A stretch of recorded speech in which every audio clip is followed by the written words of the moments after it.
हम अव्यक्त वाणी सुनेंगे। डेट 6/2/69। महिमा सुनना छोड़ो, महान बनो।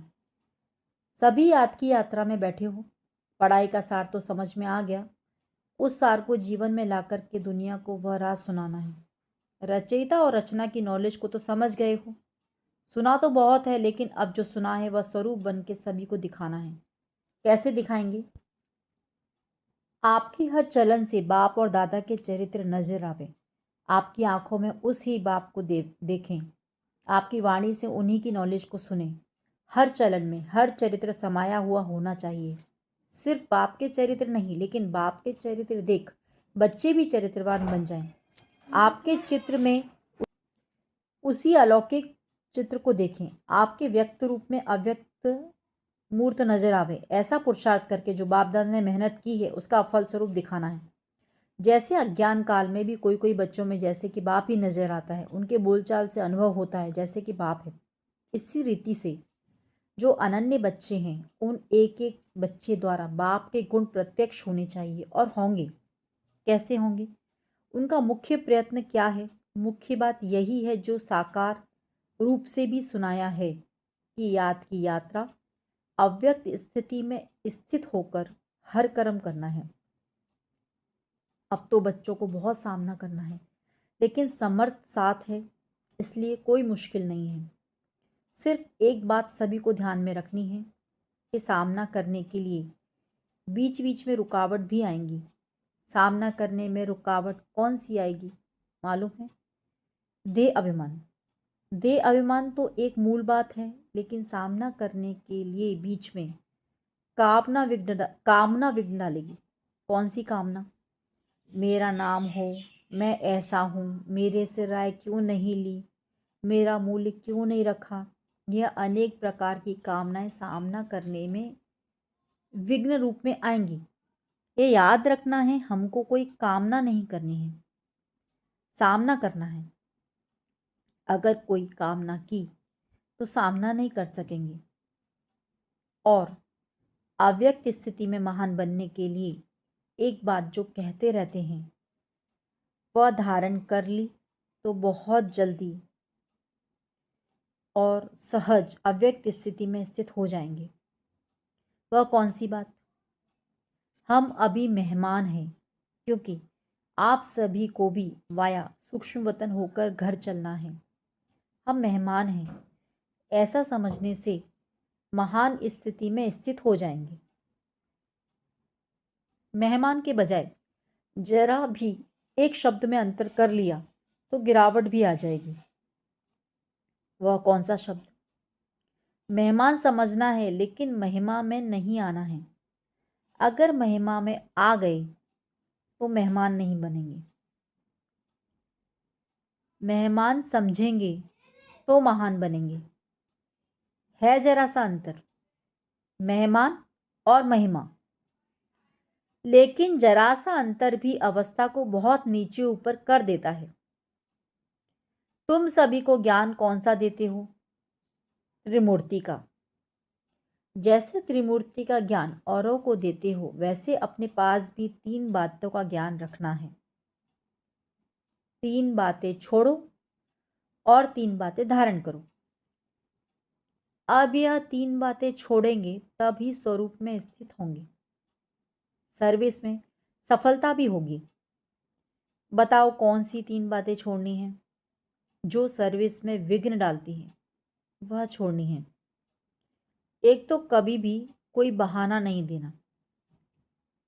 दूसरा, कभी भी किससे सर्विस के लिए कहलाना नहीं। तीसरा, सर्विस करते कभी मुरझाना नहीं। बहाना, कहलाना और मुरझाना, यह 3 बातें छोड़नी है। और फिर कौन सी 3 बातें धारण करनी है? त्याग, तपस्या और सेवा।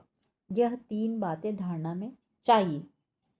तपस्या अर्थात याद की यात्रा और सर्विस के बिना भी जीवन नहीं बन सकती। इन दोनों बातों की सफलता त्याग के बिना नहीं हो सकती। इसीलिए इन 3 बातें छोड़नी हैं।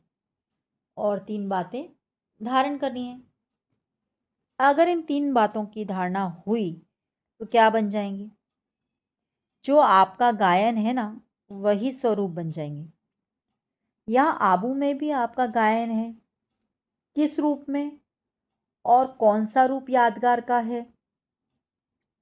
तपस्या के साथ साथ और भी कोई मुख्य रूप का यादगार है? जिन्होंने दिलवाड़ा मंदिर ध्यान से देखा होगा उन्हें याद होगा, जैसे तपस्वी हैं तो त्रिनेत्री भी हैं। तपस्या के साथ साथ याद त्रिमूर्ति की है, तो जैसा यादगार है त्रिनेत्री का, ऐसा बनना है। तीसरा नेत्र कौन सा है? ज्ञान का। ज्ञान का तीसरा नेत्र ही यादगार के रूप में दिखाया है। तपस्वी और त्रिनेत्री, तीसरा नेत्र कायम होगा तभी तपस्वी बन सकेंगे। अगर ज्ञान का नेत्र गायब हो जाता है तो तपस्या भी नहीं रह सकती। इसीलिए अब त्रिमूर्ति शब्द को भी याद करके धारणा में चलेंगे तो वह बन जाएंगे। जो शक्तियों का गायन है, जो प्रभाव है, वह देखने में आएगा। अभी गुप्त है। अभी तक शक्तियां गुप्त क्यों हैं? क्योंकि अभी तक अपने स्वमान, अपनी सर्विस और अपनी श्रेष्ठताएं अपने से ही गुप्त हैं। अपने से ही गुप्त होने के कारण सृष्टि से भी गुप्त हैं। जब अपने में प्रत्यक्षता आएगी तब सृष्टि में भी प्रत्यक्षता होगी। अभी शिवरात्रि का जो पर्व आ रहा है उनको और भी धूमधाम से मनाना है, बड़े उमंग और उल्लास से परिचय देना है, क्योंकि बाप के परिचय में बच्चों का भी परिचय आ जाता है। बच्चे बाप का परिचय देंगे तो बाप फिर अव्यक्त में बच्चों का परिचय, बच्चों का साक्षात्कार आत्माओं को कराते रहेंगे। तो इस शिवरात्रि पर कुछ नवीनता करके दिखाना है। क्या नवीनता करेंगे? अब तक जो भाषण किए हैं वह यथा योग यथाशक्ति जो करते रहते हो, लेकिन अब खास शक्ति रूप से भाषण करने हैं। शक्ति रूप का भाषण क्या होता है? ललकार करना। क्या ललकार करेंगे? और ही जोर शोर से समय की पहचान दो और उन्हों को बार बार सुनाओ कि यह बाप का कर्तव्य अब जास्ती समय नहीं है। कुछ तो हाथ से गंवा दिया, लेकिन अब कुछ थोड़ा समय रहा है, उनको भी गंवाना दो। ऐसे फोर्स से समय की पहचान दो। जैसे आजकल साइंस वाले ऐसे ऐसे बम्स बना रहे हैं जो अपने स्थान पर बैठे हुए भी जहाँ बम लगाना होगा वहाँ निशाना दूर बैठे भी कर सकते हैं। तो साइंस की शक्ति से तो श्रेष्ठ साइलेंस है। जैसे वह साइंस के गोले बनाते हैं, वैसे अब शक्तियों को साइलेंस की शक्ति से गोले फेंकने हैं। शुरू शुरू में शक्तियों की ललकार ही चलती थी। अभी शुरू जैसे ललकार नहीं है, अभी विस्तार में पड़ गए हैं। विस्तार में पड़ने से ललकार का रूप गुप्त हो गया है। अभी फिर से बीज रूप अवस्था में स्थित होकर ललकार करो। उस ललकार से कईयों में बीज पड़ सकता है, लेकिन बीज रूप स्थिति में स्थित रहेंगे तो अनेक आत्माओं में समय की पहचान और बाप की पहचान का बीज पड़ेगा। अगर बीज रूप स्थिति में स्थित न रहे, सिर्फ विस्तार में चले गए तो क्या होगा? ज़्यादा विस्तार से भी वैल्यू नहीं रहेगी, व्यर्थ हो जाएगा। इसलिए बीज रूप स्थिति में स्थित हो, बीज रूप की याद में स्थित हो, फिर बीज डालो। फिर देखना यह बीज का फल कितना अच्छा और सहज निकलता है। अभी तक मेहनत जास्ती की है, प्रत्यक्ष फल कम है। अभी मेहनत कम करो, प्रत्यक्ष फल ज़्यादा दिखाओ। स्नेह तो सभी का है ही, लेकिन स्नेह का स्वरूप भी कुछ दिखाना है। यूँ तो सदैव इस स्थिति में रहना चाहिए, लेकिन खास शिवरात्रि तक हर एक बच्चे को ऐसा समझना चाहिए जैसे शुरू में आप बच्चों की भट्टी के प्रोग्राम चलते थे।